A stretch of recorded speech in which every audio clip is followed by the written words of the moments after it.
ஒரு கிராமத்தில் நிறைய எலிகள் கூட்டமாக மகிழ்ச்சியாக வாழ்ந்து வந்தன. ஒரு நாள் அந்த எலிகள் ஒரு வீட்டுக்குள் சென்றபோது அங்கே ஒரு ரொட்டி துண்டை கண்டன.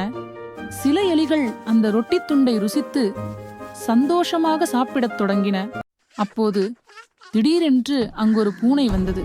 பூனையை கண்டதும் எலிகள் எல்லாம் பயந்து போய் ஆங்காங்கே ஓடி ஒளிந்தன. ஆனால் அதில் ஒரு எலி மட்டும் தவறுதலாக ஒரு கண்ணாடி பாட்டிலுக்குள் மாட்டிக்கொண்டது. பூனை அந்த எலியை பாட்டிலில் இருந்து வெளியே எடுக்க மிகவும் முயற்சி செய்தது.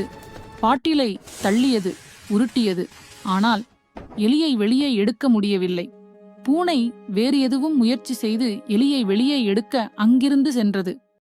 உடனே மற்ற எலிகள் நம்ம நண்பனை காப்பாற்றணும் என்று முடிவு செய்தன. எலியின் நண்பர்கள் ஒன்றன் மேல் ஒன்றாக நின்று அந்த எலியை மிகவும் கவனமாக பாட்டிலிருந்து வெளியே எடுத்தன. அனைத்து எலிகளும் உடனே பூனை வருவதற்கு முன்பே அங்கிருந்து தப்பித்து ஓடிச் சென்றன. சில நேரம் கழித்து பூனை திரும்பி வந்து பார்த்தபோது பாட்டிலில் எலி இல்லை. பூனைக்கு ஏமாற்றமே மிஞ்சியது.